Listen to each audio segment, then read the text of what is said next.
Alright, for today's video, review and update vlog ko tayo sa may SCC Yangorin. Isa sa pinaka-main or isa sa pinakamalaking tindahan ng SCC Mall or SCC Company, no? New City Commercial Center. So, balita kasi natin, kita natin sa mga trending, no, viral na nag-aagawan ngayon mga tao. Pila Valdez, sobrang dami nila na nakapila nga sila para sa parang meron lang promo. Oo, parang piso basta mga ganun, sa mura na yung mga item. So may mga nagsabi na magsasarado daw, hudyat na daw yun ng pagsasarado. Kumbaga parang pinapaubosan na daw yung mga item gamit kasi iiwanan na daw, ibabakit na daw itong NCCC Yangorin at doon daw sila mag-focus sa NCCC Mall. So ibig sabihin yan yung rason bakit tayo andito ngayon, para i-update ho natin kung may katotohanan ba yun or kahit paano ay hindi ba tayo makakuha ng direct information from the owner or from the management for confirmation, clarification, pero at least makita natin yung pinakaloob ng tindahan nila. So naandito tayo ngayon sa loob na, nakapasok na tayo, and to my surprise, mataas ang foot traffic dito. Ibig sabihin ho nun, parang paano ito magpa-close? Ito for example, itong shop na to, marami silang mga paninda, diba? Punuan pa din. Pero syempre, madali lang naman siguro maglipat, no, sa mga tenant. Ito, Goldilocks. So, meron pa rin dito. Tingnan natin, pasokin na natin itong kalang food court area. So, mataas pa rin yung foot traffic nila. Punta tayo sa loob sa may grocery store. So, ba't ako na-surprise na ito pala hitsura ng loob. Marami palang tao, kumbaga, hindi pala siya, wala siyang sign, no, of closure. Kasi nung huli kong punta dito, walang tao yun. Oo, kahit pa sabihin natin na Kadayawan Festival or hindi rin ako sure. So maaari nga siguro, no, kaya maraming tao ngayon dito dahil nga sa Kadayawan, at the same time ay meron silang sale. So dito tayo agad dumiretso sa grocery store kasi alam naman natin bawat mall talaga isa to sa mga nagbibigay ng maraming nag-a-attract ng maraming mga shoppers, mall goers and customers. Meron silang samyang, magkano kaya?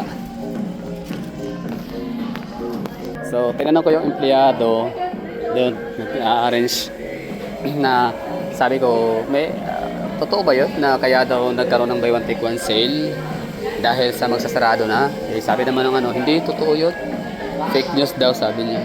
Pero kung ma-observe ho niyo dito, ang dami ng mga bakanting aisle. Ibig ko sabihin, marami ng mga rack, mga display rack, wala. Ganito for example, wala nang mga gondola rack, wala nang mga display rack ang nakalagay dito sa ibang portion. So walang tao sa grocery. So time check tayo, 1 PM August 13. Walang tao. ST to MYCS counter please. So nasa second floor department store tayo ng mga clothing area, mga damit, RTW. So far wala talagang tao, no. So yung sale naman sa taas, sa third floor. Tapos ayan sa may bungad nung second floor natin kanina, meron nakalagay doon na Kadayawan. So ibig sabihin parang nakikicelebrate lang siguro sila, no. Kumbaga yun yung yung kanilang way of participation sa Kadayawan Festival. Namimigay ng promo. So papunta tayo ng third floor para sa mga buy one take one. So yung mga nagsasabing piso per item na lang, sinungaling kayo, ha. Wala nang piso, buy one take one. For example, ito. Ayan, 399. Buy one take one, ha. Mga talaga, no, mga makakuha na ng clout. Magsinungaling sa mga caption.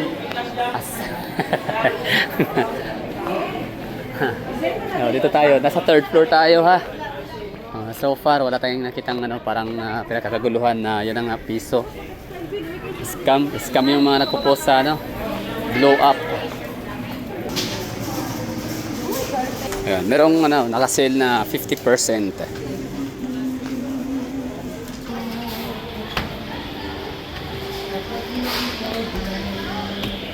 Okay. Non-stick pan.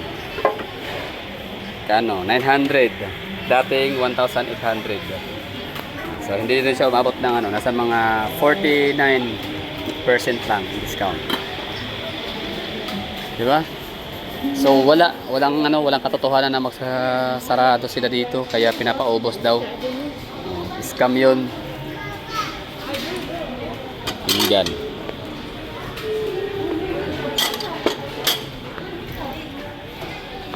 Okay, baba na tayo. At doon tayo sa ibang portion.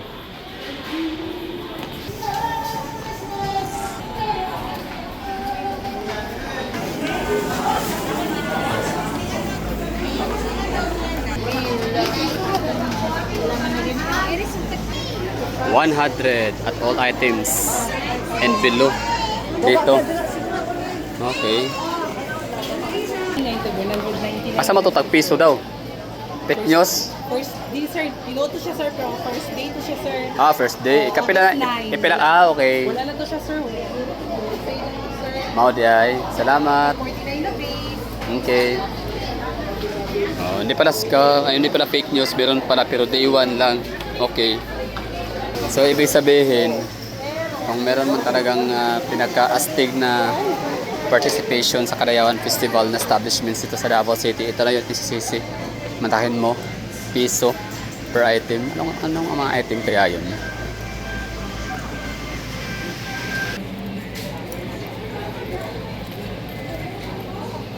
$299. Magkano siya dati?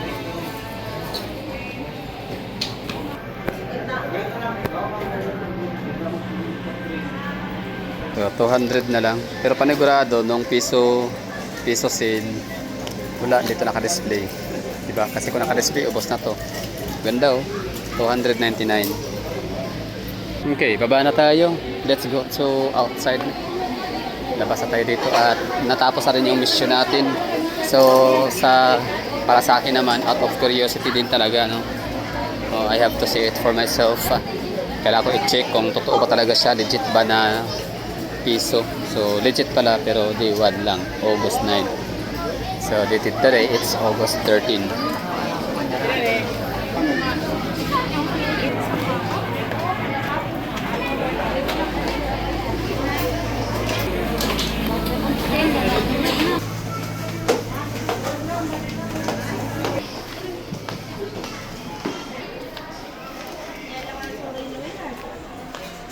Kadayawan Festival.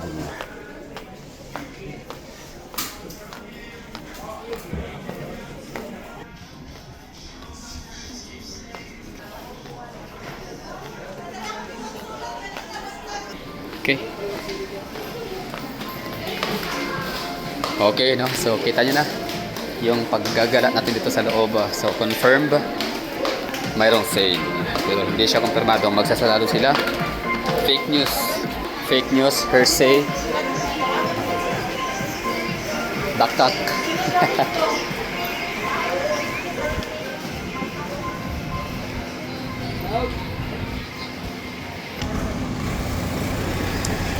Diba? Ito na yung isisisi Uyanggorin latest update, August 13, 2026. So, meron akong tinanong at least isa katao lang kung totoo ba yun na kaya sila nagpapaubos ng item sa pamamagitan ng pagbebentahan ng sale piso per item dahil sa magsasarado na. The answer is wrong. Fake news. Walang katotohanan. Pero yung nagbebenta sila ng piso kada item, totoo daw yun. Nangyari noong August 9, day 1 sa kailang sale.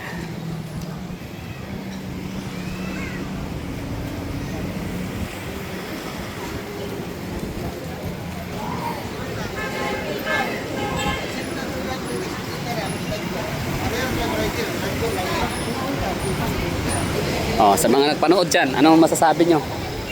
Fake news, totoo? Anong ma-advise nyo sa mga fake news peddler? Sa mga cloud chaser? Para lang pag-usapan ang mga video or magkaroon ng maraming engagement ka. So anong may papayo nyo? Na ako may papayo, tigil-tigilan nyo yung mga ganyang no? Kakagawa ng mga misleading topic just for the engagement. Hindi nyo maikayayaman yan. Tignan nyo tuloy, ako'y napalaw, nahopya. Kala ko meron Nakaready pa naman sana ako ng 10 piso para makabili kahit paano 10 items. Wala parang ganon ngayon. So that would be all. Thank you for watching. I have to say bye-bye. Happy Kadaiwan Festival.